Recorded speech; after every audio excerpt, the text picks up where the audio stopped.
జనసేన విస్తృత స్థాయి సమావేశానికి విచ్చేసిన జిల్లా ఇన్ఛార్జీలకి, జనరల్ సెక్రటరీస్కి, మహిళా నాయకులకి, వీర మహిళలకి, పిఎస్సి చైర్మన్ నదెళ్ల మనోహర్ గారికి, సోదరు నాగేంద్రబాబు గారికి, అలాగే దీన్ని టీవీలో వీక్షిస్తున్న జన సైనికులకి, టీవీలో వీక్షిస్తున్న వీర మహిళలకి, ప్రతి ఒక్కరికి పేరు పేరున నా హృదయపూర్వక నమస్కారాలు. ఈ విస్తృత స్థాయి సమావేశం కొన్ని ప్రత్యేక పరిస్థితుల్లో పెట్టడం జరిగింది. మనం మాట్లాడుకోవాల్సింది పార్టీ భవిష్యత్తు ఎట్లాగా, వచ్చే ఎన్నికలకి ఎలా సంసిద్ధం అవ్వాలి, ఆ దిశగా మాట్లాడుకోవాల్సింది దాని దృష్టిలో పెట్టాలనుకున్నాం ప్రత్యేకించి. కానీ ఈ రోజున కోనసీమ నేపథ్యంలో అల్లర్లు జరగటం,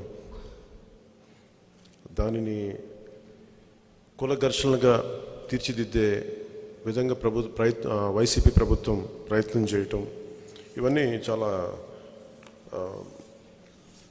దీన్ని చాలా సునిశ్చితంగా చూస్తూ ఉన్నాం. దీన్ని ఎలా ఎదుర్కోవాలనేది. ఎందుకంటే మాకు జనసేన సైద్ధాంతిక బలంతో ఉన్న పార్టీ. ఒక క్యాస్ట్లెస్ సొసైటీ ఉండాలి అని అంబేద్కర్ గారు చెప్పినట్టుగా, అనైలేషన్ ఆఫ్ కాస్ట్, కుల నిర్మూలన ఉంటేనే ఈ సమాజం బాగుపడుద్దని, అది హయ్యెస్ట్ ఐడియల్ ఆయన చెప్పింది. అది ఎంత సాధ్యపడద్ది అని అనుకుంటే కొంటే అది ఒక నిరంతర అది ప్రసహనం, అది జరుగుతూ ఉంటుంది. మార్పు ఒక రోజులో జరగదు. అలాగే అమెరికాలో బానిసత్వ నిర్మూలన వాళ్ళు రాజ్యాంగం రాసుకున్నప్పుడు, అమెరికన్ కాన్స్టిట్యూషన్ రాసుకున్నప్పుడు వాళ్ళు దాన్ని ప్రవేశపెట్టారు, ప్రతిపాదించారు, దాంట్లో పెట్టుకున్నారు. కానీ అది ఈ రోజుకి దాని మీద ప్రయత్నం చేస్తూనే ఉంటారు. అలాగే భారతదేశం కులాలతో నిర్మితమైన సమాజం. ఇదే ఆఫ్రికాకి వెళ్తే ట్రైబ్స్ ఉంటాయి. సౌత్ ఆఫ్రికాలో వెళ్తే జులు ట్రైబ్కి సంబంధించిన ఒక మండేలా గారు కానీ అనేక ట్రైబ్స్తో ఉన్న దేశాలు అవన్నీ ఆఫ్రికా దేశాలు. సో ప్రతి దేశం కానీ సమాజం కానీ దానిదైన సామాజిక నిర్మాణంతో ఉంటుంది. మన భారతదేశం కులాలకు సంబంధించింది. సో మనం కొంచెం నిష్పక్షపాతంగా మాట్లాడుకుందాం ఈ రోజున. భారతదేశపు రాజకీయాలన్నీ కులాలతో ముడిపడి ఉంది. దాన్ని అందరం యాక్సెప్ట్ చేద్దాం. అంత మాత్రాన ప్రతి పొలిటికల్ పార్టీ కూడా ఆ వ్యక్తుల్ని బట్టి, అంటే చాలా ఒకప్పుడు స్వాతంత్రం సమరయోధుల్లో ఉన్న సమయం కాదు ఇది. చాలా తక్కువ స్థాయి ఆలోచన విధానంతో ఉన్న ప్రపంచం ఇది. దాని తగ్గట్టుగానే మనం ఎంతో కొంత మనవాడు మంచివాడా లేదా అనే కంటే కూడా గుణప్రధానం కాదు, కుల ప్రధానం అయిపోయింది. ఇక్కడ స్వాతంత్ర్యం కోసం పోరాటం చేసే సమయంలో గుణప్రధానం, కానీ ఎన్నికల దగ్గరికి వచ్చేటప్పటికి కుల ప్రభావం ఎక్కువ ఉంటుంది. ఈ నేపథ్యంలో వీటి మీద ఆధారపడి ఉన్న పార్టీలు, దాంట్లో వైసీపీ గురించి మనం చెప్పుకోవాల్సింది, మనం ప్రముఖంగా చెప్పుకోవాలి. అంటే కులాలని విభజించి పాలించాలనేది వాళ్ళది. జనసేన ఆవిర్భావానికి ముందు నుంచి కూడా, దాదాపు 2003 నుంచి కూడా నా సన్నిహితులు కానీ నా స్నేహితులు కానీ బహుజన సిద్ధాంతాన్ని ప్రతి దగ్గరుండి తీసుకెళ్ళిన వాళ్ళు, దాంతో మమేకమైన వాళ్ళు, దళిత సాహిత్యంతో, దళిత వాదంతో, దళిత వెనుకబాటుతనం మీద ఉన్న నా సన్నిహితులు కానీ నా స్నేహితులు కానీ, అలాగే మిగతా అగ్రవర్ణాల్లో కూడా ఈ కరప్షన్ మీద, వీటి మీద, అసలు కులాల గొడవలు ఏంటి అనేది దీని మీద చాలా సంపూర్ణ ఉద్దేశం, అవగాహన ఉన్న స్నేహితులు, సన్నిహితులు, వీళ్ళందరినీ దృష్టిలో పెట్టుకొని దాదాపు 2.5 దశాబ్దాలు ఎక్సైజ్ తర్వాత, జనసేన అంతకుముందున్న రాజకీయ అనుభవం తర్వాత 2014లో ప్రారంభించినప్పుడు మన 7 సిద్ధాంతాలు, ఒకటి కులాల ఐక్యత అనేది. కులాల ఐక్యతని ఎందుకు బలంగా ప్రతిపాదించామంటే కుల నిర్మూలన జరగడానికంటే ముందు కనీసం కులాల ఐక్యత ఉండాలని కోరుకునేవాడు. అంబేద్కర్ గారు ప్రతిపాదించింది కుల నిర్మూలన జరగాలి అని. దానికి మొదటి అడుగే కులాల ఐక్యత. అంతేగాని ప్రతి కులాన్ని కొద్దిమంది విడతీసి లేదా 1-2 కులాలని వాడుకుని రాజకీయాలు చేసుకుందాం అనుకున్నప్పుడల్లా ఈ రోజున సమస్యలు ప్రతి కులాన్ని దానికి ఒక కార్పొరేషన్ పెట్టేసి, లేదంటే ఇది కొన్ని కులాలకి పరిమితం చేసే రాజకీయాన్ని, అసలు ఇవన్నీ మానేసి డబ్బు ప్రాధాన్యంగా అయిపోయిన రాజకీయాలు, దాంతో కులాన్ని ముడిపెట్టేలా చేసి ఇది ఎప్పటికీ ఒక తెగని సమస్యలా చేసినప్పుడు, ఇలాంటి పరిస్థితుల్లో కులాల ఐక్యత కోరుకుంటూ ఇంత యువతలో 2014లో ఇంత ఆడపడుచుల అభిమాన బలం ఉండి కేవలం ఓట్లు ఆంధ్రప్రదేశ్ బాగుండాలి, నేను కుల రాజకీయం చేయకూడదు, నేను 10 మంది మనందరం కూడా ఒక పని చేయాలంటే అన్ని కులాలు మన దగ్గరికి వస్తేనే మన చేతికి ఒక ముద్ద వస్తుంది, మన నోటికి ఒక ముద్ద అందుతాయి. ఎవరు డబ్బు సంపాదించాలన్నా, ఎవరు చిన్నపాటి ఉద్యోగం చేసుకోవాలన్నా చాలా కులాలు కలిస్తే కానీ ఒక పని కదలదు ఈ సమాజంలో. కానీ దురదృష్టం, ఓట్లకు వచ్చేటప్పటికి మనందరం కుల ప్రభావాలకి లోనవుతుంది సమాజం. దీన్ని దృష్టిలో పెట్టుకొని ముఖ్యంగా 2014లో ఆంధ్రప్రదేశ్ రాజకీయ విభజన సమయంలో నష్టాన్ని చూసి ఎక్కడో చోట ఈ కుల ఘర్షణలు ఆపాలి, ఈ కుల ప్రభావితమైన రాజకీయం ఆగాలనే ఉద్దేశంతో, కలిసి పనిచేయాలనే ఉద్దేశంతో ఆ రోజున భారతీయ జనతా పార్టీ తెలుగుదేశం పార్టీతో చేయడం జరిగింది. కానీ ఈ రోజున వైసీపీ ఈ కోనసీమ అల్లర్లు సృష్టించిన విధానం మటుకు చాలా చాలా బాధాకరం, చాలా విచ్ఛిన్నకరమైన ధోరణి ఇది. ఈ కోనసీమ అల్లర్లని ఇది బహుజన సిద్ధాంతాన్పైన దాడిగా మేము జనసేన చూస్తున్నాం, బహుజన ఐక్యత మీద దాడిగా చూస్తున్నాం. ఎందుకంటే కోనసీమలో ఎప్పుడు కూడా మా నాయకులందరికీ తెలుసు, నేను స్వయంగా కోనసీమలో 14-15 రోజులు 2 వారాల పైన ఉన్నవాడిని నేను 2018లో. అక్కడ ముఖ్యంగా కాపులు, ఎస్సీ సామాజిక వర్గం, మాలలు కావచ్చు, మాదిగలు కావచ్చు, అలాగే బీసీలైన శెట్టి బలుజులు, దేవాంగులు, మిగతా బీసీ కులాలు కావచ్చు, వీటన్నిటి మధ్య మనకి మత్స్యకార కులాలు కావచ్చు, వీటన్నిటి మధ్య ఒక చాలా బలమైన ఏకాభిప్రాయం తీసుకొచ్చి అట్లీస్ట్ మనం ఓట్లేస్తారా లేదా పక్కన పెట్టుకుని సమాజం బాగుండాలంటే మనందరం కలిసి ఉండాలి. రాజకీయ పరంగా కావాలంటే విడిపోదాం, కానీ ఈ సమాజం ఇబ్బంది పడేలా మనం ప్రవర్తించకూడదని చెప్పి నేను చాలాసార్లు ఒక సోషల్ హార్మనీ కోసం నేను మీటింగ్స్ పెట్టాను. దాంట్లోనే మన సెటిబుల్స్ నాయకులు కానీ, కాపులను కానీ, ఎస్సీలు కానీ చాలా, ఎందుకంటే బేసిక్ అక్కడ ఏ ప్రాంతంకి వెళ్ళినా ఒక గొడవ ఉంటుంది, ఒకే కుటుంబంలో 2-3 ఉన్నా గొడవలు ఉంటాయి. అలాంటిది కులాల నేపథ్యంలో నడుస్తున్న సమాజంలో కొంత గొడవ ఉంటుంది.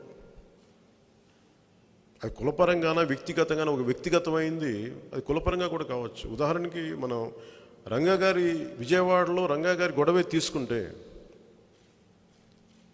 2 వ్యక్తులు ఒకటే చోట పనిచేస్తున్న చోట, ఒకరు కాపు కులానికి చెందిన వ్యక్తి, ఒకరు కమ్మ కులానికి చెందిన వ్యక్తి, వీరిద్దరు కలిసి ఒక కమ్మవారి వర్గానికి చెందిన ఒక వ్యక్తి దగ్గర పనిచేస్తూ వాళ్ళిద్దరి మధ్య గొడవ అది ఏ స్థాయికి దారితీస్తుందంటే 2 కులాలకు విడిపోయే స్థాయికి దారితీస్తుంది.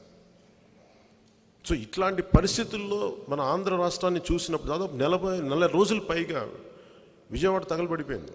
బెసెంట్ రోడ్ అలంకార్ థియేటర్ని దాదాపు తగలబెట్టేశాను. గోడలు కూలిపోయి, బీట్లు వారిపోయి, రూపురేఖలు మారిపోయినాయి. సో మనం ఇలాంటి కుల విద్వేషాలు చూసిన నేల ఇది. మన దురదృష్టం, ఆంధ్రప్రదేశ్లో కులం అనగానే వచ్చే భావన ఇది మన రాష్ట్రం అంటే రాదు, మన ఆంధ్ర అంటే రాదు. కనీసం తెలంగాణలో నేను గౌరవించేది ఏంటంటే కులాలకి మించి నాది తెలంగాణ అనే ఒక భావన ఉంటుంది. మనకి ఆంధ్ర అనే భావన లేదు. దానివల్ల వచ్చిన సమస్య. దీనికి ముఖ్య కారణం ప్రజలు కాదు, దీనికి నాయకులు కారణం. ఉదాహరణకి వైసీపీ నాయకుడు పెద్ద వయసున్న వ్యక్తి కాదు, 40 ఏళ్ళ చిల్లున్న వ్యక్తి, భవిష్యత్తుకు 25 ఏళ్ళు బంగారు భవిష్యత్తు చూడాల్సిన వ్యక్తి. కానీ అతను ఆ స్థాయి వ్యక్తి కూడా కూర్చొని ఈ రోజున ఓకే ఆయన కరప్షన్, 1,00,000 కోట్లు వీటి గురించి మనం మాట్లాడలేదు, అందరూ అర్థం చేసుకున్నాం. అంటే కరప్షన్ అది పార్ట్ ఆఫ్ అవర్ లైఫ్ అని చెప్పి మనం అర్థం చేసుకున్నాం అందరం. అవుతారండి సార్. అండ్ కరప్షన్ దేశంలో సమస్య కాదు. మన దేశంలో కరప్షన్ అనేది సమస్య. పాపం ఇప్పుడు కాబట్టి ఎప్పుడు సంపాదించుకుంటారండి. ఒకసారి కూడా నేను 2014లో ఎవరో పేరు చెప్పడం ఇష్టం లేదు కానీ ప్రస్తుతం జరిగిన విషయం ప్రస్తావిస్తాను. ఆయన కష్టపడండి, ఆయన ఏదో పెద్ద స్థాయిలో పనిచేశారు. ఆయన ఏదో ఇట్లా పెడుతున్నారు, రాజకీయాల్లోకి చేయబోతారు. ఆయన సొంత డబ్బు అండి పెట్టుతున్నారు, 500 కోట్లు పెట్టబోతానని చెప్పారు నాకు. నేను అనుకున్నా ఆయన ఎంత డబ్బు 500 కోట్లు ఎక్కడి నుంచి అంటే అట్లాగా నాకు లేదండి అంటే ఆయన సంపాదించుకున్న డబ్బు అంటే రాజకీయాల్లో అది నిజాయితీ అంటే రాజకీయాల్లో సంపాదించుకున్న డబ్బు నిజాయితీ పెట్టి అది నిజాయితీ అయిపోయింది ఈ రోజున. అది ఒక ప్రమాణం అయిపోయింది. అందుకని కరప్షన్ ఇంకా భారతదేశంలో సమస్య కాదు. అది నిజంగా చాలా దురదృష్టం. అందరం ఒక ఫేక్ ప్రపంచంలో బతుకుతాం. అందరం కరప్షన్ తోటి వచ్చిన వ్యక్తులు ఈ రోజున ఏసీబీని కంట్రోల్ చేస్తారు. ఒక ట్రాఫిక్ కానిస్టేబుల్ దురదృష్టం కదా. ఒక మన ఏమంటుందని కనీసం లోక్సత్తా జయప్రకాష్ నారాయణ గారు లేదంటే కనీసం కేజ్రీవాల్ మాట్లాడితే మనం అర్థం చేసుకుంటాం. మనకి బాధ్యత నిజాయితీ గల ఆఫీసర్లు రాజకీయాల్లోకి వచ్చారు. కరప్షన్ ఛార్జెస్ మీద వెళ్ళిన వ్యక్తులు ఏసీబీని మేము కంట్రోల్ చేస్తాం. నాకు చాలా హాస్యాస్పదంగా ఉంటుంది. ఒక ఆఫీసర్ లంచం తీసుకుంటుంటే మేము సస్పెండ్ చేస్తామని మాట. ఈ రోజున కూడా ముఖ్యమంత్రి ఒక యాప్ చేశారు, ఎక్కడైతే లంచాలు ఉన్నాయో చెప్పండి అంటే నాకు అనిపించింది ఫస్ట్ నేను మీకే అడ్రస్ కొడితే మీరే లంచం తిన్నాను చెప్పాలనిపించింది. హాస్యాస్పదంగా లేదు. ఇసుకలు అడ్డగోలుగా దోచేస్తాం. మీ మీద మీరు చేస్తున్న ఇసుక అక్రమాలకి మేము ఈ కరప్షన్కి మేము ఎవరికి ఏ యాప్కి చెప్పాలో చెప్పండి. అంటే ఇలాంటి కరప్షన్ పాతుకుపోయిన ఈ సమాజంలో స్టిల్ ఓకే వి అండర్స్టూడ్. దాని మెజారిటీ ప్రజలు కూడా ఆమోదించేశారు. బాధ, దురదృష్టకరం. బాధతోటి ఏమీ చేయలేక మనమేమో నిజాయితీగా బతకాలి, అవినీతితోటి దాడులు చేసేవాడి పాలనలో మనం ఉండాలి. అది ఇతరాన్ని కాదు, రేపు పొద్దున భవిష్యత్తులో ఇంకేమైనా కావచ్చు, వీళ్ళు కావచ్చు, ఎవరైనా కావచ్చు. ఇది సగటు ఈ దేశ పౌరుడిగా నాకు ఇబ్బంది. అది జనసేన మూల ఆవిర్భావానికి కారణం కూడా క్రిమినలైజేషన్ ఆఫ్ పాలిటిక్స్. రాష్ట్ర విభజన జరిగిన తర్వాత అంటే ఎందుకు చెప్తుండానికి చిన్న ఒక ముందు కొంచెం వెనక్కిపోతున్నాను. రాష్ట్ర విభజన జరగడానికి చాలాసార్లు ఆంధ్రులు ఇలా చేసేశారు, ఆంధ్రులు దోపిడీ వాళ్ళు, ఆంధ్రులు దోపిడీదారులు ఇలా చెప్పి 10 సంవత్సరాలు దశాబ్దం పాటు తిట్టలేదు. అంత తిట్టారు అందరినీ. ఇందులో ఎక్కడ ఆంధ్ర ప్రాంత ప్రజలకు ఎక్కడ సంబంధం ఉంది చెప్పండి? తెలంగాణ ప్రాంతానికి నీళ్లు ఇవ్వాలా లేదా దీని ప్రజలకు సంబంధం లేదు. It's Andhra policy makers, Andhra politicians. మీరు చేసిన తప్పుకి లేదంటే తెలంగాణకు అన్యాయం జరుగుతుంటే అప్పుడు మాట్లాడని అప్పటి తరం తెలంగాణ రాజకీయ నాయకులు మీ అండర్స్టాండింగ్, మీ తప్పులకి వచ్చే తరం ప్రజలు మీరు ఇబ్బంది పెట్టారు. నిజాయితీగా వారి పనులు వాళ్ళు చేసుకునే వాళ్ళు ఇబ్బంది పెట్టారు. ఇది చాలా బాధ కలిగించేది. అంటే నేను అందుకే ప్రజలు వేరు పాలకులు వేరు అనేదాని ఉద్దేశం నేను చెప్పడానికి. అలాగా వైసీపీ నాయకత్వం డబ్బులు సంపాదించుకుంటున్నారు. అంతకుముందు డబ్బులు సంపాదించుకున్నారు. వాళ్ళ నాన్నగారు ముఖ్యమంత్రిగా ఉన్నప్పుడు సంతోషం, ఆనందదాయకం. అలాగే వచ్చిన తర్వాత మేము రాగానే సారాన్ని నిషేధిస్తాం అని చెప్పి సారాన్ని వాళ్ళే స్వయంగా అమ్ముతున్నారు. దాంట్లో కూడా డబ్బులు చేశారు, మీకు అందరూ తెలిసిందే. అలా ఏది చేసినా వాళ్ళు ఇసుకని అక్రమాలను అరికడతామని చెప్పి ఇసుకని చక్కగా వాళ్ళు సింగిల్కు ఒక కంపెనీకు 1.5 కంపెనీకు పెట్టుకున్నారు. దాని సోర్స్ కంపెనీలని వెతికితే తెలిస్తే మొత్తం ఒకరికి వెళ్తుందని అర్థం అవుద్ది. ఇట్లా ఏది చూసినా వరుసగా ఇన్ని దీంతో ఇది కూడా మనం యాక్సెప్ట్ చేసాం. సరే ఇంకేం చేస్తామని. ఎందుకంటే మనందరం కులాల పరంగా విడిపోయి ఉన్నాం. మనకు జరుగుతుంటే అన్యాయం మనం కూపస్థ మండూకల్లాగా అలాగా మన బావిలో కూర్చొని ఒక కప్పలాగా మనం కూర్చొని చూస్తాం, మనం ఏం చేయలేక. ఇలాంటి పరిస్థితుల్లో ఇంకా దిగజారిపోయి కోనసీమ అంటే ఒక పచ్చని సీమ. అది తెలంగాణలో నా సన్నిహితులు నా మిత్రులు చెప్పేది, మీకేంటి కోనసీమ ఉందంటారు. మీకు ఏమంటుందో తూర్పు గోదావరి జిల్లాలు ఉన్నాయంటారు. అందరూ ఇట్లా అని ఆఖరికి రోజున కోనసీమ బగ్గుని రగిలిపోయింది ఈ రోజున. దీనికి ఏ కారణం లేదు. పూర్తిగా ఇది వైసీపీ చాలా పగడ్బందీగా ప్లాన్ చేసి చాలా పగడ్బందీగా ప్లాన్ చేసి ఈ గొడవలు రేపి, ఇందాక నేను అన్నమాట బహుజన సిద్ధాంతానికి ఇది దాడిగా ఎందుకు నేను చెప్పానంటే, గత 2.5 దశాబ్దాలుగా అధికారం రాని కులాలన్నీ కలిపి ఎంబీసీలు కానీ, బీసీలు కావచ్చు, కాపులు కావచ్చు, సెట్టిబల్జలు కావచ్చు, యాదవ సమూహాలు కావచ్చు, గౌడ సమూహాలు కావచ్చు, మత్స్యకార సమాజం కావచ్చు, మైనారిటీ ముస్లిం వర్గాలు కావచ్చు, వీళ్ళందరూ కలిపి ఏకం కావాలి, రాజకీయ దిశానిర్దేశాన్ని మీరు దీంట్లో బలంగా ఉండాలని చెప్పేది మనకి బహుజన సిద్ధాంతం. సో దీంట్లో భాగంగా ఎవరన్నా సరే అలాంటి సమీకరణాలు జరుగుతూ ఉంటే మటుకు దీని మీద దాడి చేస్తారు. ఎప్పుడు కూడా పొలిటికల్గా ఇది 1-2 ఉంటాయి, కానీ ఈ స్థాయిలో చాలా కుట్రపూరితంగా వైసీపీ నాయకులు బీసీల మీద, ముఖ్యంగా సెట్టిబల్జుల మీద దారుణంగా తిట్టడాలు, దాడి చేయించడాలు, ఇవన్నీ బహుజన ఐక్యతకి దాని మీద జరిగే దాడిగా మేము చూస్తూ ఉన్నాం. అలాగే ఒక్క కులం మీద రాజకీయం చేయలేము.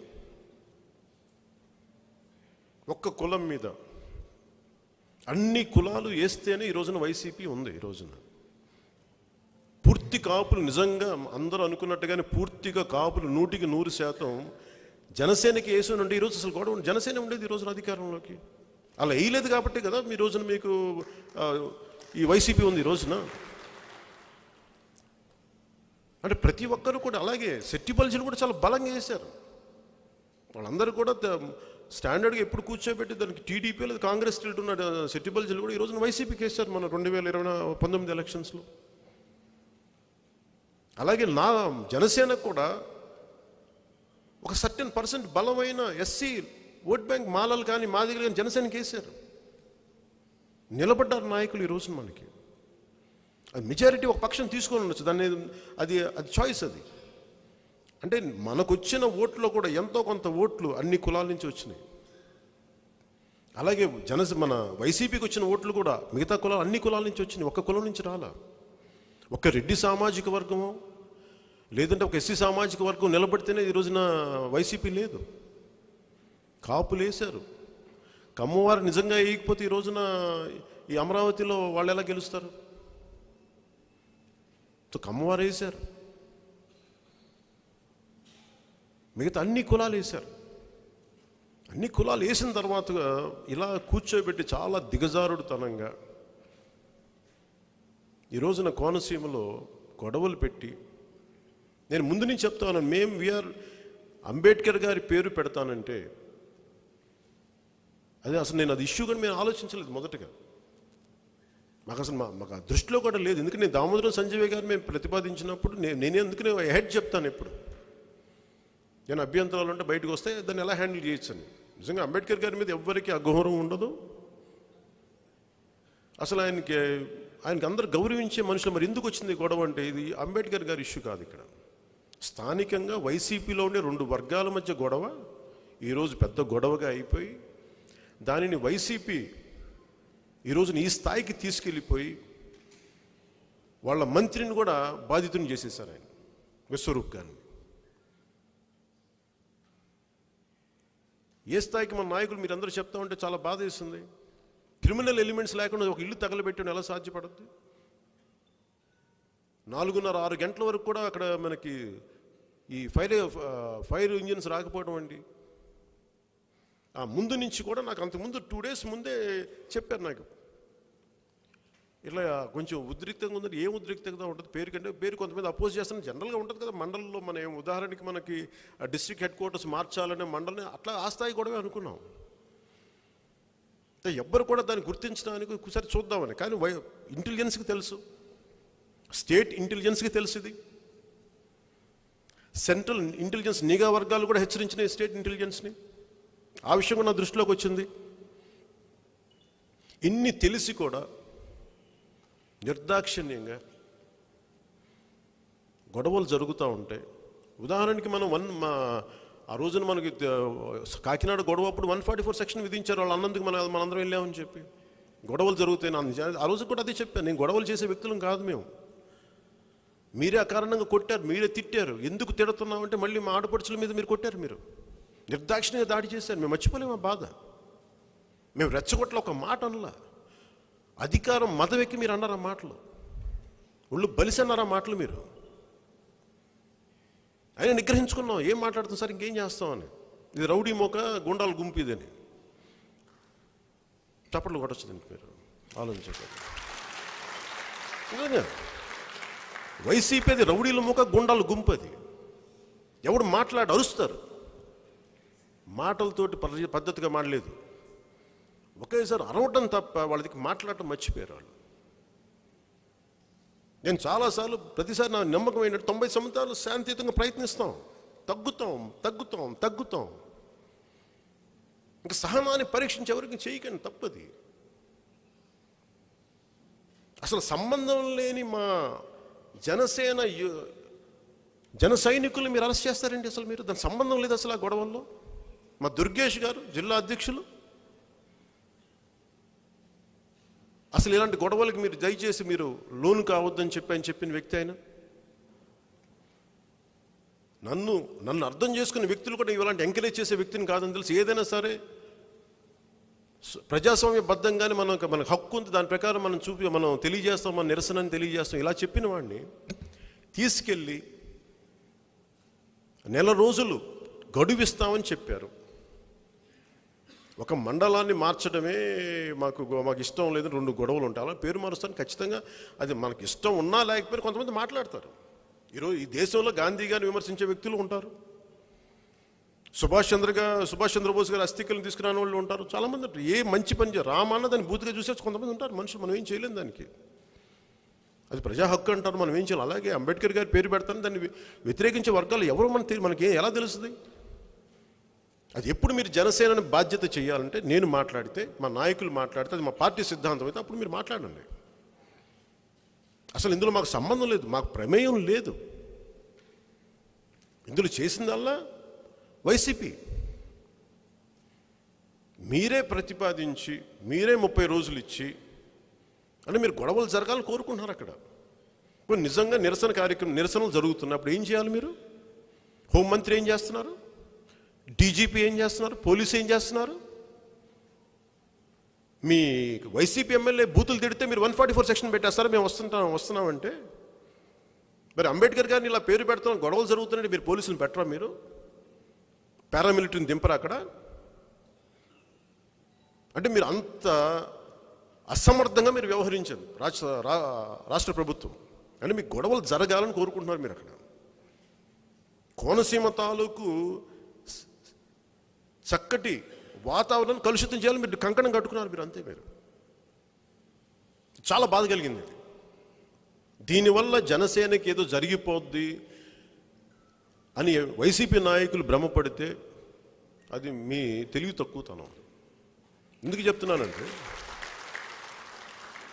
నేను కులాలని కలిపేవాడిని, కులాలను విడదీసేవాడిని కాదు. నేను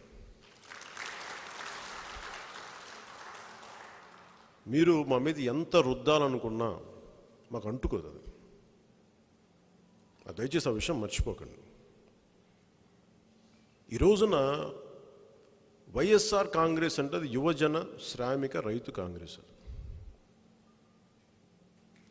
ఈ రోజున కోనసీమలో ఉన్న అన్ని కులాల మధ్య యువజనుల మధ్య గొడవ పెట్టేస్తుంది.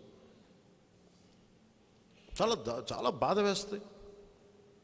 మా నాయకులు కూడా అదే చెప్తాను. నేను ఇలాంటి సందర్భం సార్, మనం బయట ఏమంటారు, కూర్చోబెట్టి ఒక బయట ఇది చాలా అడ్వాంటేజ్ అని అంటారు. నేను ఎప్పుడు అలాంటివి తీసుకోను. కులాల మధ్య గొడవ పెట్టి, మతాల మధ్య చిచ్చు పెట్టి దాన్ని లబ్ధి పొందాలంటే సమాజం విచ్ఛిన్నానికి మనం దాంట్లో బాధ్యత వహించి నిజంగా చాలా బాధ్యత. అలాంటి పనులు జనసేన చేయదు.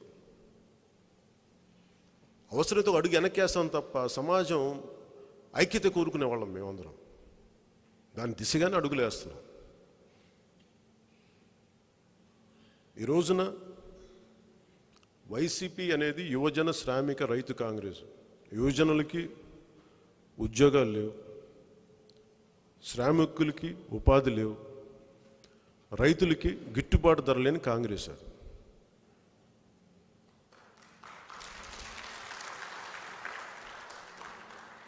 ఈ రోజున వైసీపీ చేసింది కూడా మీ దృష్టికి తీసుకొస్తాను. దాదాపు అంబేద్కర్ గారి గురించే మాట్లాడాలి, అంబేద్కర్ గారి స్ఫూర్తి గురించే మాట్లాడాలంటే జనసేన పోరాట యాత్ర విశాఖపట్నంలో అంబేద్కర్ భవన్లో కూర్చొని స్టార్ట్ చేసాం. ఆ విషయం మర్చిపోతాం. మా లీగల్ సెల్ పేరు అంబేద్కర్ లీగల్ సెల్. అంబేద్కర్ గారిని మెచ్చుకుంటే ఓట్లు పడతాయి అని కూడా నేను అనుకోవట్లా. నాకు అంబేద్కర్ గారు అంటే గౌరవం, ఇష్టం ఉంది. ఎందుకంటే ఆయన గొప్పతనం చదువుకుంటేనే అర్థమవుతాయి. కేవలం కొన్ని స్పీచ్లు చదువుతాను. ఆయన గొప్పతనం కాన్స్టిట్యూయెంట్ అసెంబ్లీ డిబేట్స్లో ఆయన గురించి చదివితే అర్థమవుతాయి. ఈ రోజున కాశ్మీర్ కూడా ఆర్టికల్ 370 ఈరోజు ఈ స్థితిలో తిరిగి రాయగలిగింది, ఇండియాకి తీసుకురాగలిగామంటే దానికి మూలం అంబేద్కర్ గారు చేసిన ఒక్క మాట, టెంపరీ అని ఒక మాట యాడ్ చేసినందుకు ఈ రోజున భారతదేశ ప్రభుత్వం తీసుకురాగలిగింది. అంత దూరదృష్టి గల గొప్ప ఆయన. సో ఆయన్ని ఏ రోజు కూడా ఆయన చేసిన ఈ దేశం తాలూకు గొప్ప లక్షణమే ఆయన గుర్తించడం. ఈ దేశం ఎంత గొప్ప దేశం అంటే గాంధీ గారితో ఆయన విభేదించినా కానీ, గాంధీ గారు స్వయంగా అంబేద్కర్ లాంటి మహామేధ ఉండాలి ఈ రాజ్యాంగ సభలో, రాజ్యాంగ నిర్మాణానికి కీలక పాత్ర వహించాలని ప్రతిపాదించిన. అందుకు నీ దేశంలో విభేదాలు ఉంటాయి, వ్యక్తికి విభేదాలు ఉంటాయి. కానీ అంత మాత్రాన దేశ నిర్మాణానికి పనికొచ్చే వ్యక్తులు ఎప్పుడు విస్మరించిన సమాజం ఇది. భారతదేశపు మూల లక్షణం. మనకి పాకిస్తాన్కి తేడా, జోగేంద్రనాథ్ మండల్ ఆయన పాకిస్తాన్కి, మన ఎంతమందికి తెలుసో నాకు తెలియదు కానీ ఈరోజు మీ దృష్టికి తీసుకొని, జోగేంద్రనాథ్ మండల్ అనే ఆయన మన అంబేద్కర్ లాగా దళిత వర్గాలకు చెందిన వ్యక్తి. ఆయన మొట్టమొదటి పాకిస్తాన్ లా మినిస్టర్. ఆయన ఈ రోజున మన ఎవరికి గుర్తులేదు, ఎందుకంటే ఆయన పాకిస్తాన్ ప్రభుత్వం గుర్తించలే. ఆయన ఇదే చేశారు. మేము ఆ రోజున కూడా దళితులందరికీ పాకిస్తాన్ వల్ల న్యాయం జరుగుద్ది అని చెప్పి ఆయన పాకిస్తాన్ పక్షం వహించి ఈస్ట్ బెంగాల్, ముఖ్యంగా బెంగాల్లోని కొన్ని ప్రత్యేక జిల్లాలు కానీ ఈ రోజున మనకి బంగ్లాదేశ్లో కలపడానికి ఆయన మూల కారణం. ఆయన చేస్తే చివరికి ఏం చేశారు పాకిస్తానీస్, అక్కడున్న ఈ రోజున ఇప్పుడు బంగ్లాదేశ్ అప్పుడు పాకిస్తానీస్ ప్రభుత్వాలు ఆయన కళ్ళ ముందే, ఆయన గ్రామంలో ఆయన కుటుంబాలని, ఆయన తెలిసిన వాళ్ళందరినీ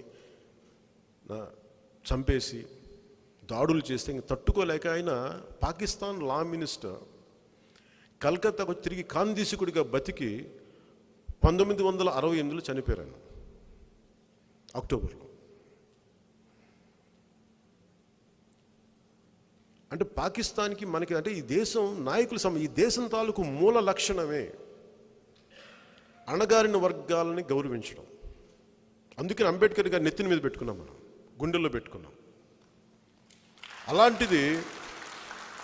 అలాంటి వారసత్వం పుణికి పుచ్చుకున్న మేము మా మీద ఇలాంటి నిందలు వేయటం వైసీపీ మానుకోవాలి.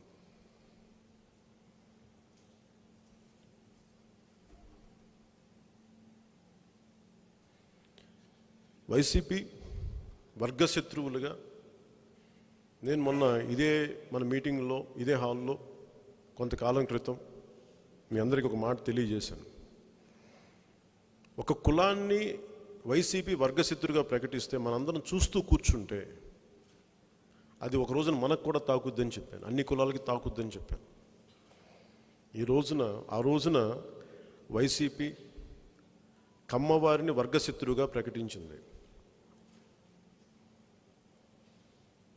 ఈ మాట అంటే మనకి కమ్మవారందరూ ఓట్లేస్తారని నేను మాట్లాడట్లా, సమాజ హితువు కోరుకున్నాడుగా మాట్లాడుతున్నాను నేను. ఎవరి లాయల్టీస్ వాళ్ళే, నేను దానికి తప్పు పట్టట్లా, అది వేరు. కానీ సమాజ హితువు కోరుకునేవాడిగా నేను ఈ మాట చెప్తాను. ఎందుకంటే మనకి ఓట్లు వేయరు కదా అని కొంతమంది అని చెప్పి, దాంట్లో మెజారిటీ ప్రజలు మనకు ఓట్లు వేయరు కదా ఆ వర్గం నుంచి అని చెప్పి మనం ద్వేషిస్తూ కూర్చుంటే, ఆ క్షణమున కొద్దిమంది చిన్నపాటి జ్ఞానంలో ఆనందించచ్చేమో కానీ లోతుగా సమాజాన్ని అధ్యయనం చేసిన ఎవడు హర్షించే పని కాదు. వర్గశత్రుగా మేము ఎప్పుడు ప్రకటించలేదని అనొచ్చు వైసీపీ. మరి మీ ముఖ్యమంత్రి నోటి నుంచి, మీ మంత్రివర్గపు నోటి నుంచి కమ్మవారిని ద్వేషిస్తూ వచ్చిన క్లిప్పింగ్స్ మాటలు ఎవరు మాట్లాడినట్టు, ఎవరు గాల్లో మాట్లాడారా ఏంటి? మరి మీరు ప్రతిపక్షంలో ఉన్నప్పుడు మీరు ఎందుకు చేయలే? సో కమ్మవారిని తిట్టాల్సిన తిట్టేసి ఎన్టీ రామారావు గారు జిల్లా పేరు పెడితే దానికి ఓకేనా? ఇలాంటి కుత్సితపు ఆలోచనలు, బూజు పట్టిపోయిన ఆలోచనలు తప్పి వైసీపీ వాళ్ళకి. అలాగే ఆ రోజున అలా చేసినప్పుడు నేను ఒకటే చెప్పాను. దాని తర్వాత ఒంగోలులో వైసీపీకి సంబంధించిన ఒక వైశ్య కులానికి చెందిన ఒక పాపం, మా పార్టీ నాశనం అయిపోతే కొద్ది మంది వల్ల నువ్వు మాట్లాడినప్పుడు ఆయన్ని దాడి చేసి కొట్టి ఇక్కడ విజయవాడలో కూడా ఆయన తీసుకొచ్చి ఇబ్బంది పెడితే ఆ రోజున ఒక్కళ్ళు రాల. ఆ రోజున వైశ్యులను కూడా వాళ్ళు వర్గశత్రువులుగా ప్రకటించారు ఆ యాక్ట్ వల్ల. అలాగే వయస్సులు ఎవరికి వేరే వాళ్ళకి, ఇంక్లూడింగ్ జనసేనకి ఓటు వేస్తే భీమవరంలో స్థానిక ఏ వైసీపీ నాయకులు అక్కడ వయసులను బెదిరించేశారు. అంటే ఓట్లు అయ్యని ప్రతి కులాన్ని వర్గశత్రుగా పరిగణించేయచ్చు. ఇది వీళ్ళు తీసుకొచ్చిన సంస్కృతి.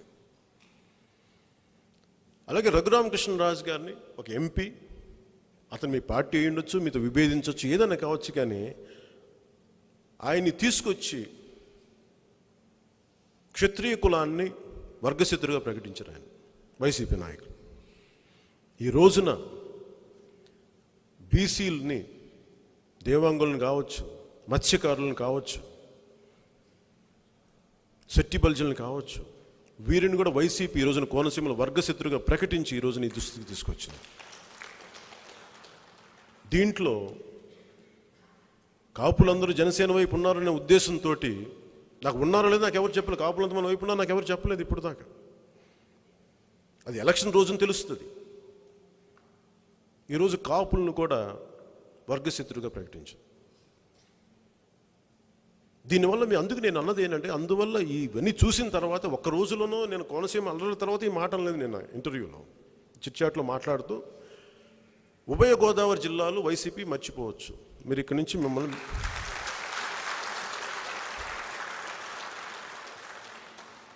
ఖచ్చితంగా మర్చిపోవచ్చు. అలాగే వాళ్ళు చేసిన గడప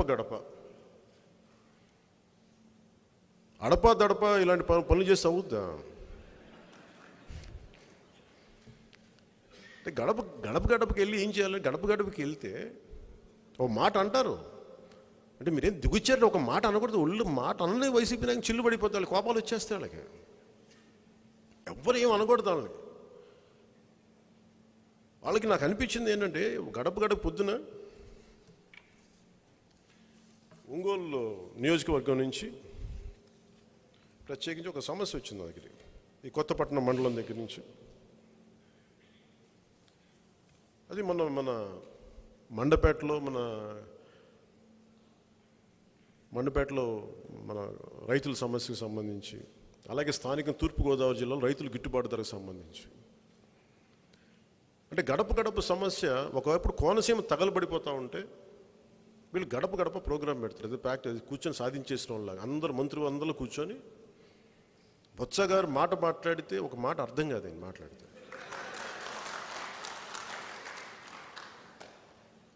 అంటే ఆయనకి అర్థమవుతుంది, మనకు అర్థం కాకూడదు అలా మాట్లాడతారు. బొత్స గారు డబ్బుల గురించి మాట్లాడితే క్లారిటీ వస్తుంది. అప్పుడు డబ్బుల గురించి బాగా సరదాగా అన్నాను, కానీ ఆయన అంటే నాకు ఇష్టం. ఏదో మా ఇద్దరి మధ్య పాలసీల మధ్య కొంచెం ఒక మాట అనుకుంటాం కానీ లేదు. సో బొత్స గారు అర్థం కాకుండా మాట్లాడటం అనేది ఆయన ఆ కళలో ఆరితేరిపోయారు ఆయన. సో బొత్స గారి నాయకత్వంలో బీసీలు, ఎస్సీ, ఎస్టీ వర్గాలు కూర్చోబెట్టి ఆంధ్రప్రదేశ్ని ఎంతో అభివృద్ధి చేశామనేది పథకాల గురించి చెప్తా ఉంటే ఒకవైపు కోనసీమ తగలబడిపోతా ఉంది. మీరు సామాజిక మాధ్యమాల్లో ఒకళ్ళనొకళ్ళు ఛాలెంజ్ చేసుకునే విధానం, ముఖ్యంగా సెటిబుల్ ఎదుర్కొంటున్న ఇబ్బంది చూస్తుంటే అది రైట్ కాదు. అది అలా తిట్టేసుకోకూడదు, అది మంచిది కాదు, చాలా బాధాకరం. అది ఎవరు ఎన్నైనా తిట్టుకోండి, ఇబ్బంది లేదు. కానీ నా విన్నపం ప్రతి ఒక్కరికి, మీరు విభేదించండి, ఏదైనా చేసుకోండి, కానీ ఒక విమర్శ వచ్చినప్పుడు మీరు దయచేసి ఆడబిడ్డల ప్రస్తావన తీసుకురావద్దు. నా విన్నపం ఇది మీకు. ఒప్పుకోని వాళ్ళని ఆడబిడ్డలు మాన మర్యాదలకు అలాంటి దయచేసి అది మాట్లాడద్దు. దయచేసి అది తప్పది. అలా అది మీరు ఏదైనా మాట్లాడండి, తిట్టండి, అవన్నీ నాకు ఓకే. ఆడబిడ్డల మాన మర్యాదలు ఆ దృష్టికి ఎప్పుడు అది దయచేసి ఆ మాట్లాడే పెద్దలకు కూడా నేను చెప్తా ఉన్నాను, దయచేసి అలాంటి ఎంకరేజ్ చేయొద్దు. మీరు 100% మనకి వద్దనుకుంటున్న దాన్ని విభేదిస్తుందని ఖచ్చితంగా మీరు మాట్లాడాలి, అది నాకు ఓకే. కానీ దయచేసి ఆ కోపాన్ని ఆడబిడ్డల మాన మర్యాదలకు మటుకు దయచేసి దృష్టి సారించకండి, తప్పది. అది ఎవ్వరికి ఆ విషయంలో మటుకు నాకు అంబేద్కర్ గారి పేరు కోనసీమ పెడితే మాకు సంపూర్ణ ఆమోదం, కానీ ఆడబిడ్డల మాన మర్యాదలకి భంగం కలిగించే మాట్లాడితే మటుకు అది మాకు ఆమోదయోగ్యం కాదు. దయచేసి ప్రతి ఒక్కరూ అలాంటి ఘర్షణ పూరితమని చేస్తే మటుకు అంబేద్కర్ గారి స్ఫూర్తికి అది విఘాతం కలిగించినట్టు. దయచేసి దీన్ని అందరూ దృష్టిలో పెట్టుకొని, అందరికీ నా అప్పీల్, కొంత సంయమనం పాటించండి. జనసేన వైపు నుంచి మాకు ఇబ్బంది లేదు, అది కూడా చెప్తున్నాను. కాకపోతే అది నిర్ణయించుకోవాల్సింది కోనసీమ ప్రజలు నిర్ణయించుకోవాలని చెప్పాను. మరి అందరూ ఓకే అనుకుని నాకు ఓకే లేదు, మీరు ఇదే స్టేటస్ కొని దీన్ని సాల్వ్ చేయాల్సింది వైసీపీ ప్రభుత్వం. దయచేసి దీన్ని మర్చిపోకూడదు.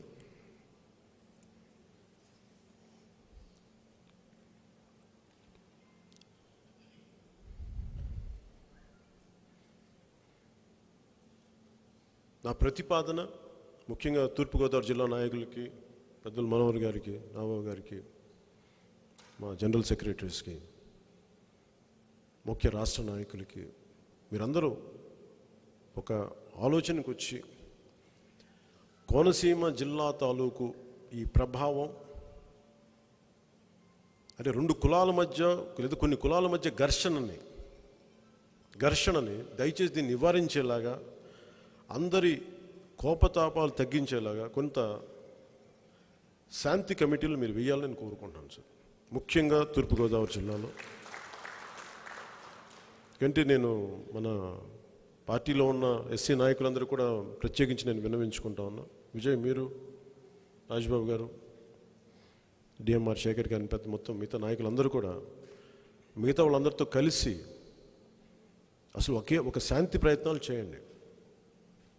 ఒకటి, అంబేద్కర్ గారి గొప్పదనం తెలియజేయండి. మన ప్రయత్నించి ప్రభుత్వాన్ని అడగబోయే ముందు మనం ఏం చేయాలనుకున్నాం, ముందు అసలు శాంతి ప్రయత్నాలు మొదలు పెట్టండి. కోపతాపాలు తగ్గించమని చెప్పండి. వివాదాల్లోకి భౌతిక దాడులు ఒకటి, అలాగే ఆడబిడ్డల మీద మాన మర్యాదల మీద సంబంధించే మాటలు, వీటన్నిటిని దయచేసి అందరూ ఆప్ చేసుకోమని చెప్పండి. అలాగే జనసేన దానికి వ్యతిరేకం కాదని తెలియజేయండి. నేను ముందు నుంచి అదే చెప్తున్నాను. స్థానికంగా కోనసీమ వాసులు ఉండే బాధకి దానికి మేము ప్రభుత్వం చేయాల్సిన పని అది, జనసేన చేయాల్సింది. జనసేన గొడవ పెడుతున్న ఈరోజు మేము ప్రభుత్వం చేసిన తప్పుని మేము ఈరోజున సరిదిద్దుతున్నాం. ఈ రోజున ఎందుకని దీన్ని దృష్టిలో పెట్టుకొని మీరందరూ శాంతి పరిరక్షణ అనే కమిటీలను మీరు వేసి ప్లీజ్ రీచ్ అవుట్ టు, దయచేసి మీరు సిటీ బలిజల దగ్గరికి కానీ, మిగతా బీసీ మత్స్యకారు కులాల దగ్గరికి కానీ, దేవంగలు కులాల దగ్గరికి కానీ, అలాగే క్షత్రియ మిగతా ఏ కులాలు ఉన్నాయి వాళ్ళకి, అలాగే మాల కులస్తుల దగ్గరికి కానీ, మాది కులస్తుల అందరి దగ్గరికి వెళ్ళి మీరు ముందు పేరు వీటన్నిటికంటే కూడా సమన్వయం ఏర్పరచండి. శాంతి ప్రయత్నాలు చేయండి, గొడవ పడద్దని తెలియజేయండి. అట్లీస్ట్ మన ప్రయత్నమే మనం చేయకపోతే తప్పు చేసిన వాళ్ళం అవుతాం మనందరం. దయచేసి ఇది నా అభ్యర్థన. దీంట్లో భాగంగా దయచేసి ఇంకొకసారి బలంగా చెప్తాను, దయచేసి దీంట్లో ఆడబిడ్డల్ని కించపరిచే మాటలు దయచేసి రిక్వెస్ట్ చేస్తున్నాను, దయచేసి అది చేయకండి.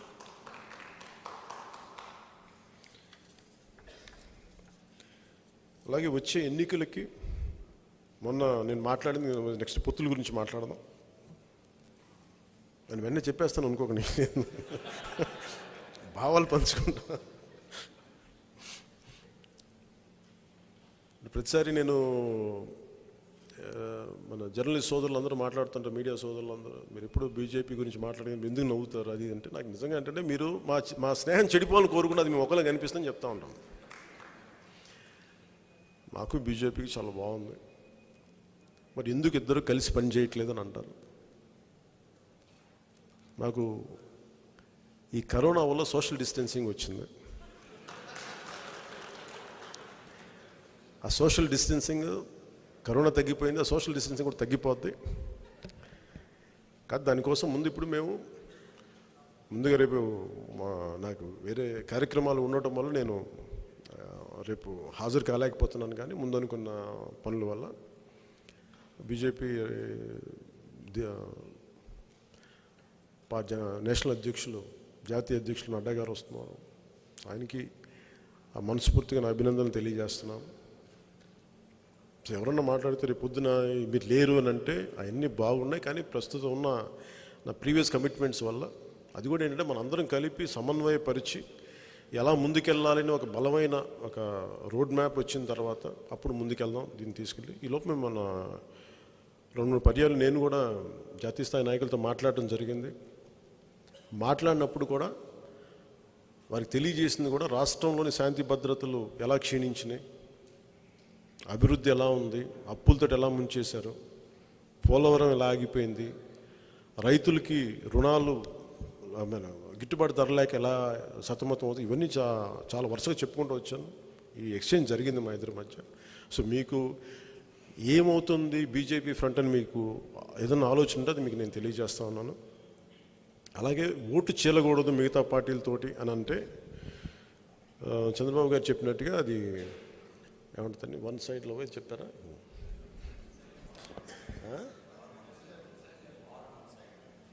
ఇప్పుడు ఒకప్పుడు వన్ సైడ్లో పోయింది, ఇప్పుడు వార్ వన్ సైడ్ అయింది. సో వాళ్ళకి ఏ మాట మీద నిలబడతారో క్లారిటీ వచ్చినప్పుడు మాట్లాడుకుందాం. సో నేనేమనుకున్నానంటే ఇర్రెస్పెక్ట్ ఆఫ్ పొలిటికల్ ఇవన్నీ కంటే కూడా స్టేట్ స్టెబిలిటీని ఆశించేవాడిని. నేను కొత్త తరం కోసం నిలబడాలనుకునేవాడిని. ఏదో కుర్రోడికి వస్తే 10 కేజీలు బియ్యం ఇచ్చేద్దాం, లేదంటే ఒక 7,000 ఉద్యోగం ఇచ్చేద్దాం కాదు, వాళ్ళకి 10 సంవత్సరాల భవిష్యత్తు ఇవ్వాలి, అలా చూడాలనుకుంటా ఉన్నాం. సో ముఖ్యంగా ఖచ్చితంగా వచ్చే ఎన్నికల్లో గెలుపు ఎప్పుడు మన ఐక్యత మీద ఆధారపడి ఉంటుంది. మనం ఎంతసేపు ప్రత్యర్థులను చూస్తాం, అసలు మనందరిలో ఐక్యత ఉందా లేదా ఒకసారి చూసుకోవాలి. మనందరిలో ఐక్యత ఉందా? మనం ఉన్న 10 మందిలో నేను ఒకసారి తగ్గుతాను. ఎందుకు తగ్గుతానంటే నాకు శక్తి లేక కాదు, నేను తగ్గి రాష్ట్రాన్ని గెలిపించాను 2014లో. సో తగ్గటం అనేది మనం పెరుగుతాం తప్ప, మనం జగన్ గారు బైబిల్ సూక్తి ఎంత పాటిస్తారో తెలియదు, కానీ నేనైతే ఒక బైబిల్ సూక్తి పాటిస్తాను. చిన్నప్పుడు నా టీచర్ చెప్పాను, తనని తను తగ్గించుకున్నవాడు హెచ్చింపబడినాను. ఆయన మిగతా వాళ్ళని తగ్గించి ఆయన పెరుగుతున్నారు. ఆయన మిగతా వాళ్ళ దగ్గర డబ్బులు తగ్గించి ఆయన డబ్బులు సంపాదిస్తున్నారు. పాపం మిగతా వాళ్ళకి ఏదో క్వాలిటీ, పాపం ఏదో కష్టపడితే 100 రూపాయలకి వచ్చే దాన్ని ఎక్కువ చేసేసి కల్తీ లిక్కర్ అమ్మాయి సంపాదించి దాని మీద డబ్బులు సంపాదిస్తున్నాను. సో ఆయన మిగతా వాళ్ళని ఆరోగ్యాలతో చెడగొట్టో తగ్గించో పాడు చేసో ఆయన ఎదుగుతూ ఉన్నారు. నాకు అలాంటి వ్యక్తిత్వం కాదు. నేను రాష్ట్ర ప్రయోజనాల కోసం తగ్గుతాం, కానీ అన్నిసార్లు తగ్గుతానని చెప్పను. తగ్గాల్సినంత వరకు తగ్గాను. 2014లో తగ్గాం, 2019 ఒక స్టేట్మెంట్ ఇవ్వడానికి తగ్గాను, 2024లో మేము తగ్గడానికి సిద్ధంగా లేము.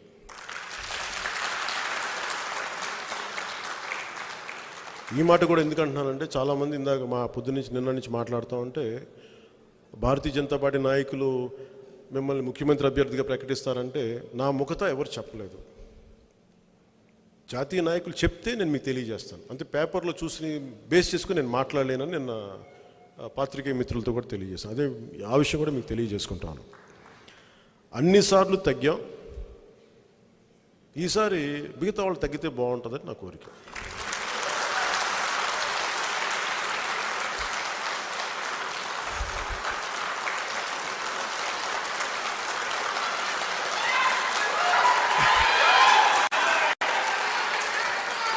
కానీ అది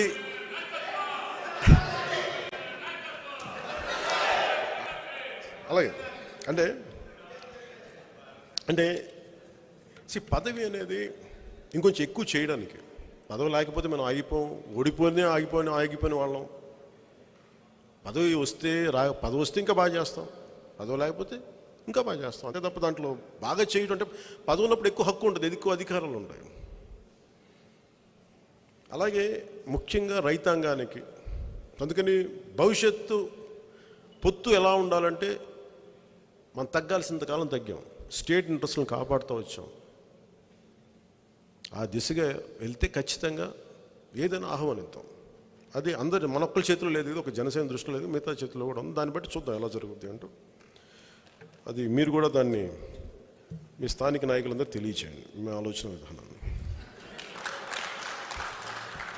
అలాగే ముఖ్యంగా జనసేన భవిష్యత్తులో మీరు చెప్పాల్సింది రెండుగా మాట్లాడేది. ఒకటి, జనసేన ఎలాంటి చేయబోతుంది భవిష్యత్తులో మనం అధికారం తీసుకుంటే. మన అధికారం సంపూర్ణంగా ఒక్కళ్ళుగా తీసుకున్నా లేదా భాగస్వామ్యమై తీసుకున్నా, రెండే జరగాలి. భారతీయ జనతా పార్టీతో కలిసి పాసిబిలిటీస్ ఏమన్నాయి? మూడే పాసిబిలిటీస్ ఉన్నాయి. ఇప్పుడు మన కళ్ళ ముందు ఉన్నది, మన చేతిలో ఉన్నది, భారతీయ జనతా పార్టీ మనం కలిసి ప్రభుత్వాన్ని స్థాపించడం.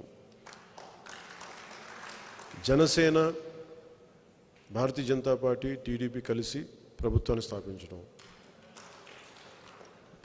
జస్ట్ మాట్లాడుకుందాం, దీంట్లో నాకేం ఇబ్బంది లేదు మాట్లాడటానికి. లేదా జనసేన ఒకటే స్థాపించడం. ఈ మూడు ఆప్షన్సే ఉన్నాయి. నేనేం నమ్ముతానంటే పోరాడితే పోయేదేం లేదు, బానిస సంఖ్యలు తప్ప. నేను అన్నిటికీ సిద్ధం. కాదు ఇది అందరూ కూడా నాకు ఒకటే చెప్దాం. నేను తెలుగుదేశం నాయకులు కూడా ఒకటే చెప్తున్నాను, బైబిల్ సూక్తి మీరు కూడా పాటించండి. తనని తాను తగ్గించుకున్నవాడు హెచ్చింపబడు.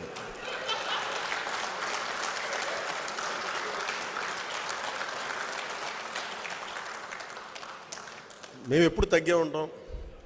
ఈసారి ప్రజలు గెలవాలని నేను కోరుకుంటున్నాను. సో పొత్తులకు సంబంధించి సరదాగా అన్నాయి, కొంచెం లైట్ వేలో మాట్లాడింది. దయచేసి దీన్ని ఇక్కడితో తీసుకోండి, దీన్ని మరి గుండెల్లో తీసుకొని గొడవలు పెట్టుకోకండి. అలాగే ముఖ్యంగా రైతుకి చాలా బాధ వేస్తూ ఉంది. రైతుకి కాకినాడలో కానీ, రాజమండ్రిలో కానీ, మండపేటలో కానీ, మనం ఎక్కడికి వెళ్ళినా రైతులకి అండగా నిలబడాలని. ఎప్పుడు ఒక అన్నం తింటుంటే, ముద్ద అన్నం తింటుంటే ఇప్పుడు రైతు గుర్తుకొస్తారు నాకు. అలాంటి రైతుకి అండగా ఉండటానికి మేము ఏం చేయాలి? ఇందాక శివశంకర్ గారు కూడా మాట్లాడుతుంటే, అప్పుడు దిండిలో మనం పెట్టుకున్న ప్రోగ్రామ్ కౌలు రైతులకు సంబంధించి ఎప్పటి నుంచో నేను ఉన్నది కూడా నాకు గుర్తొచ్చింది. సో ఎప్పుడో ఒక ఆలోచన మెదిలి ఈ రోజున ఒక 5 కోట్ల రూపాయలు నా వంతు వ్యక్తిగతంగా నేను కూర్చోబెట్టి ఈ రోజున కౌలు రైతులకి ఇస్తా ఉన్నాం మన వంతు కృషికి. అలాగే వాళ్ళ బిడ్డలు కానీ, చదువుకు కానీ ఎంతో కొంత మనందరం కలిసి ఒక నిధిలాగా ఏర్పాటు చేసి దాని వంతులు సగం డబ్బు నేను ఇచ్చేలాగా ఈ దిశగా మనం ముందుకెళ్తా ఉన్నాం. సో వచ్చే కార్యక్రమం మనం ప్రకాశం జిల్లాలో పెట్టుకున్నాం. ముఖ్యంగా మేము అనుకున్నది జనసేనకు వచ్చేటప్పటికి దాని వివరాలు మొత్తం మీకు మన నాయకులు ఇస్తారు కొద్ది రోజుల తర్వాత. ధరల స్థిరీకరణ నిధితో పాటు రైతులకి లాభసాటిగైన వ్యవహారం ఉండాలి. ముందుగా రైతుకి లాభసాటిగా ఉండాలి అంటే, ఇందాక పొద్దున్న నేను ఒంగోలు నియోజకవర్గం నుంచి వచ్చినప్పుడు ఈ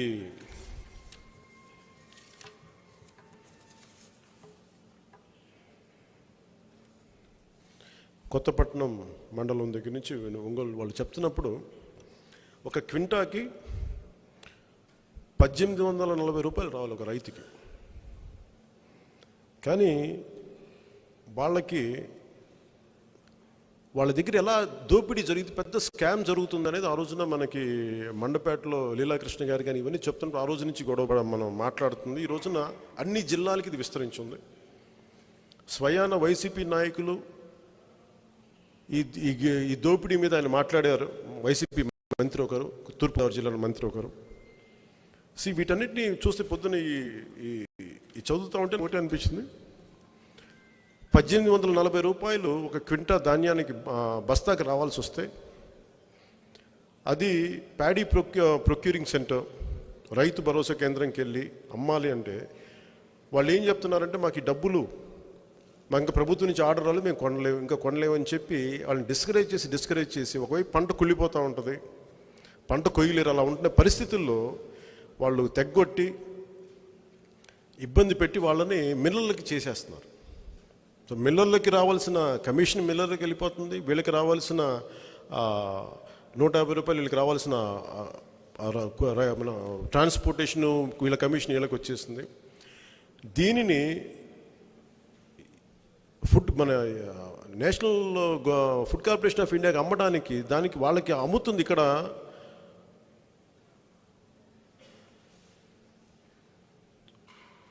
900 రూపాయల నుంచి 1000 రూపాయలు వీళ్ళకి ఇచ్చి వాళ్ళు 1800కి అమ్ముకుంటున్నారు అక్కడ. సో దాదాపు పైగా ఇచ్చిన 1000 రూపాయలు కూడా దాంట్లో మళ్ళీ 150 రూపాయలు ఈ గోతాం ఖర్చులనో లేదంటే ఈ మన ట్రాన్స్పోర్టేషన్ ఛార్జీలు చెప్పి తీసేస్తారు. సో రైతుకి లిటరల్గా ఒక 900 ప్రతి క్వింటాల్కి దాదాపు 950 రూపాయలు దోపిడీ జరుగుతుంది. ఒక బస్తా మీద జరుగుతుంది దోపిడీ. దీన్ని నిలదీసి గడపకి నిలదీస్తే మొన్న ఈ కొత్తపట్నం మండలంలో ఒంగోలులో దాని మీద దాడి చేయడం జరిగింది వాళ్ళతో. సో రైతుకి గిట్టుబాటు ధర ఇవ్వకపోగా అసలు వాళ్ళు అమ్ముకునే పరిస్థితి కూడా లేని పరిస్థితిలో వాళ్ళని దోచేసే విధానం చూస్తూ ఉంటే వైసీపీ కంప్లీట్గా రైతులను విస్మరించింది, గిట్టుబాటు ధర ఇవ్వట్లేదు, దోపిడీ చేస్తూ ఉంది. ఇది మనకి తూర్పుగోదావరి జిల్లా నాయకులకు తెలుసు, రైతాంగానికి తెలుసు, అన్ని జిల్లాల రైతాంగానికి ఇది దాదాపు ఇదే సమస్య ఉంది. టమాటో రైతులు కానీ మిగతా పండ్ల ఉత్పత్తులు చేసే రైతులు కానీ. సో వీటన్నిటి మీద అందుకని రైతుకి అండగా నిలబడే ప్రోగ్రామ్స్ ఉండాలి, రైతు గిట్టుబాటు ధర రావాలి మనస్ఫూర్తిగా కోరుకుంటా ఉన్నాం. అలాగే అమరావతి పూర్తి రాజధానికి అమరావతి ఉంటుంది, హైదరాబాద్ మనకి ఆంధ్రాకి రాజధాని హైదరాబాదే. ఇది ఒక అద్భుతమైన నగరంగా తీర్చిదిద్దాలి. ఏ రోజున కూడా నేను అంచెలంచెలుగా ఎదగాలని మేము కోరుకుంటున్నాను. ఎందుకంటే లాస్ట్ టైం కూడా నేను ప్రాక్టికల్గా మాట్లాడే వ్యక్తిని, చాలామందితో మాట్లాడిన తర్వాత నేను అభిప్రాయం తెలియజేస్తాను. అందువల్ల అమరావతి మనకి రాజధాని. అలాగే మీరు తెలియజేయని మన పార్టీ భవిష్యత్తులో మనం వస్తే ఇసుకని వీళ్ళ దోపిడీ కాకుండా అల్పాదాయ వర్గాలకు ఉచితంగా ఇసుక ఇస్తాం. ఇంకో గది నిర్మించుకుంటామన్నా అదనంగా ఇసుకిస్తామని చెప్పండి. అలాగే జనసేన సౌభాగ్య పదం ముఖ్యంగా ఈరోజు నిజంగా యువజనులు గొడవ పెట్టుకుంటున్నారు, కానీ కోనసీమలో నిజమే పని లేక నిజంగా ఉపాధి అవకాశాలంటే గొడవ పెట్టుకునే టైం ఎక్కడ ఉంటుంది ఎవరికైనా సరే. అందుకని అలాంటి యువత అందరికీ మనకి పనులు లేక ఏజెన్సీ ఏరియాల్లో గంజాయి సాగు మీద వెళ్ళిపోతున్నారు యువత. ఉపాధి అవకాశాలు లేక ఈరోజు నిరుద్యోగం పెరిగిపోయారు. ఇలాంటి యువత అందరికీ కూడా దాదాపు ఒక 1,00,000 మంది వ్యాపారవేత్తలను తయారు చేయాలి. వాళ్ళు ఒక 4-10 మందికి ఉద్యోగాలు ఇవ్వగలగాలి. ఒక 10,000 కోట్ల రూపాయలు సంవత్సరానికి ప్రతి సాలీన 10,000 కోట్ల రూపాయలు ఈ సౌభాగ్య పథకం కింద ఇవ్వాలి. అలాగే 10 లక్షల రూపాయలు వన్ టైం పేమెంట్కి మనకి ఇచ్చేస్తే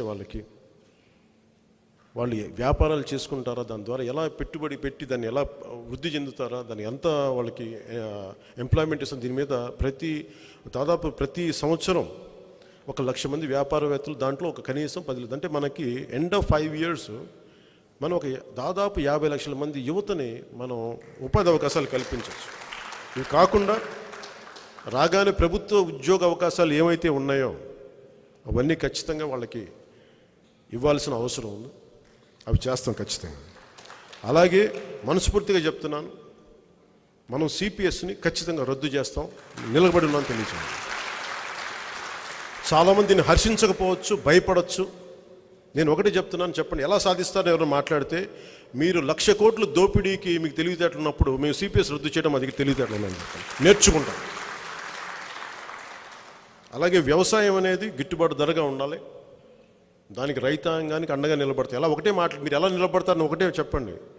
మాకు సంబంధం లేకుండా బాధ్యత మేము తీసుకొని మరి కౌలు రైతులకి ఈరోజు మా సొంత నిధుల నుంచి ఇస్తున్నాం, అదే మా పెట్టుబడి, అదే మా నమ్మకం. మీరు ఇది నమ్మని చెప్పండి, మాటలు చెప్పం, చేస్తామని చెప్పండి. అన్నిటికంటే కూడా పారిశ్రామికరణ, పరిశ్రమలు రావాలి. డావోస్కి వెళ్ళిపోయి కోట్లు వేసుకొని, అది బ్లూ కోట్లు కావచ్చు, ఎర్ర కోట్లు కావచ్చు, ఏ కోట్లైనా వేసుకొని నాకు ఇబ్బంది లేదు, కానీ సంతోషం. కానీ ఇవి కోట్లు వేసుకున్నంత మాత్రాన పెట్టుబడులు రావాలని ఏం లేదు.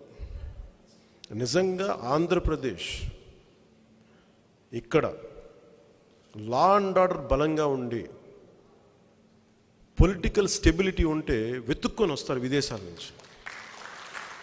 మనం డావోస్కి వెళ్ళి ఈ మన ఎగ్జిబిషన్ హాల్స్లో కూర్చున్నట్టుగా ఇలా కూర్చొని ఎవరు వస్తారో ఏదైనా మధ్య మా స్టేట్కి రండి అంటే ఏం చేస్తారు మీ స్టేట్కి వచ్చి? నేను కోనసీమలో ఫ్యాక్టరీ పెట్టాలని వస్తాను. నేను ఎక్కడ, నేను ఏమంటాను, ఒక డెన్మార్క్ వ్యక్తిని నేను. Hi sir, hi, how you man? Good man, I want to invest in your country man. Sir నేనేం చేస్తాను కొద్ది రోజుల తర్వాత, sir Konaseema is very good sir, ఇక్కడ మన మంత్రులు ఎవరు అమ్ముతారు సార్, Konaseema is very good sir, it's very nice place to invest sir అంటారు. Okay good, I'm going to invest in some kind of something related to coconut.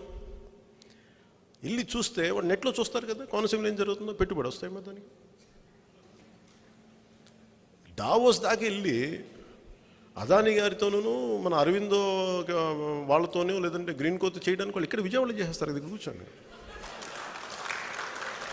దీని ఫ్లైట్ ఖర్చులు, special flight ఖర్చులు, ఒక వారం రోజుల్లో అక్కడ పార్క్ చేసి ఉండటం, ఇదంతా మనం మొయ్యాలి. 1,20,000 కోట్లు తీసుకొచ్చి దానికి 1,20,000 కోట్లకి మళ్ళీ అదనంగా మళ్ళీ వచ్చినప్పుడు కదా అవన్నీ. అదానీ గారి ప్రేమతో ఇక్కడే చేస్తారు. దానికి అదానీ గారిని పాపం డావోస్లో ఎందుకు ఇబ్బంది పెట్టడం, అన్నీ ఇక్కడే చేస్తారు కదండి.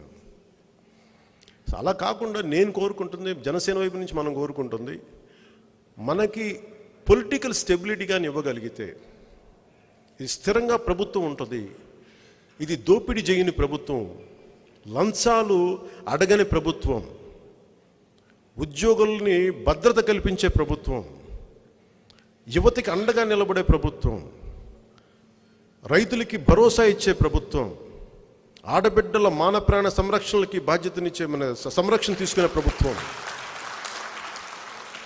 ఆడబిడ్డల్ని వాళ్ళని వ్యాపారవేత్తలుగా చేసే ప్రభుత్వం, వాళ్ళ సొంత కాళ్ళ మీద నిలబడగల డబ్బులు సంపాదించగలిగే ప్రభుత్వం ఆడబిడ్డల మీద. అలాంటి ప్రభుత్వం ఇచ్చినప్పుడు పెట్టుబడులు పరిగెత్తుకొని ఆంధ్రప్రదేశ్కి వస్తాయి. అలా చేద్దాం, నేను అది నమ్ముతాను. అందుకని ఇది మనం సాధించినప్పుడు పెట్టుబడులు బలంగా వస్తాయి. అందుకని ఈ విధంగా మన ఆలోచన ఉంది. నిలబడదాం. ఒకటే కోరిక, బయట వారిని తిట్టబోయే ముందు, వైసీపీ నాయకులను తిట్టబోయే ముందు, ఏ పార్టీ నాయకులు అనుకో ముందు మనలో ఐక్యత ఉండాలి. పాలిటిక్స్లో మాట అనుకుంటాం. ఇందాక మన నాగబాబు గారు చెప్పినట్టుగా 2014 ఆయన ఏకీపించలేదు, నాకు విభేదించారు ఆయన. మరి ఈరోజు వచ్చి కూర్చున్నాం కదా పక్కనే. అంటే ఒక తల్లికి పుట్టిన అన్నదమ్ములకే విభేదాలు ఉంటాయి. నేను అనుకున్న కోణం ఆయన చూడలేదు, ఆయన అనుకున్న నా కోణం ఆయన చూడలేదు, నేను ఆయన చెప్తున్న కోణం నేను చూడదలుచుకోలేదు. కానీ మేమిద్దరం కూర్చున్నాం, ఎక్కడో ఒక కామన్ అండర్స్టాండింగ్ వచ్చాం. అలాగే ఒక సొంత ఇంట్లో మా ఇద్దరి మధ్య ఇంత అంతరం, ఇంత విభేదం, ఇంత ఐక్యత కలిసి ఉన్నప్పుడు విభిన్నమైన కులాలు, విభిన్నమైన జాతులు, మనం భాషలు మాట్లాడతాం, మనకి ఎందుకు అంతరాలు ఉంటాయి. కానీ వీటన్నిటిని దాటుకొని మనందరం ఒక కామన్ ప్లాట్ఫామ్ కోసం, ఆంధ్ర అనేది మనది, ఇది మన నేల, ఇది తెలుగు వాళ్ళం మనం, తెలంగాణ మన నేల. అందుకని అలాంటి దాంట్లోనే నేను ఉత్తరాంధ్రలో కానీ ఏమైనా దయచేసి దాని కొంచెం భావోద్వేగాలు తగ్గించుకోండి కొద్దిగా. మీ అందరికంటే నాకు ఆవేశం ఎక్కువ ఉంటుంది. ఎంత ఆవేశం లేకపోతే నేను పాలిటిక్స్కి వస్తాను చెప్పండి, మీరు ఆలోచించండి. ఎంత కడుపు మండకపోతే పాలిటిక్స్కి వస్తాను ఇన్ని ఎదిరించి. కానీ మన దీర్ఘకాలికంగా మన సమస్యల మీద కోపం చిన్న చిచ్చుబుడ్లాగానో లేదా సీమటపాకలా పేలిపోతే అలా అవ్వదు. మీరు ఒక అణుబాంబులా ఉండాలి మార్పు కోసం. ఆ అణుశక్తి ఎలా ఉంటుంది, దాన్ని చేస్తే దాని న్యూక్లియర్ ఎనర్జీలకు 10 మందికి వెలిగిస్తుంది, లేదంటే అణుబాంబు వేస్తే పోద్ది. అలాగే మనం కూర్చోబెట్టి ఎక్స్ప్లోజివ్ డిస్ట్రక్టివ్ ఎనర్జీకి అవ్వద్దు మనం దయచేసి. ఈ రోజున మన నాయకులందరినీ 90% జన సైనికులు, ఆడపడుచులు, వీర మహిళలు జనం చేసేసారు. ఈ రోజున 10% మనం చేయాలి. ఇందా నాగబాబు గారు చెప్పినట్టు, నాగబాబు గారికి ఆ వ్యక్తులు చెప్పినట్టుగా దయచేసి దీన్ని దృష్టిలో పెట్టుకొని మీ అందరికీ మనస్ఫూర్తిగా గొడవలు లేకుండా ఉంటాయి మాట్లాడుకుందాం. బయట అరుచుకోండి, ఒకసారి భావోద్వేగాలు అణుచుకోలేరు, తిట్టుకొని ఏం పర్లా. కానీ వచ్చి మళ్ళీ సేకరించుకుని మిలాఖత్ తీసుకోండి. మనం పాకిస్తాన్ వాళ్ళు తిట్టుకొని మాట్లాడుకోవట్లా, మనం తుపాకులు పెట్టి కాల్చుంటారు మన వాళ్ళు పాకిస్తాన్. మళ్ళీ మన సోల్జర్స్ వాళ్ళ సోల్జర్స్ మిఠాయిలు మంచుకుంటారు. రంజాన్కి మంచితే వాళ్ళు దీపావళికి ఇస్తారు మనకి. శత్రు దేశాల సైనికుల మధ్య అంత ఉన్నప్పుడు మన మధ్య అసలు ఎందుకు గొడవలు ఎందుకు? దాన్ని దయచేసి కొంచెం పెద్ద మనసుతో అందరూ తీసుకెళ్ళి ఈ గొడవ ఈ కోపం వైసీపీ వాళ్ళని చూపించడం మన మీద ఉంది. సో ప్రతి ఒక్కరికి ఇందాక నేను చెప్పినట్టుగా తనను తాను తగ్గించుకున్నాడు హెచ్చింపబడడం. ఇది అందరికి శబ్దం. జై హింద్, జై జనసేన.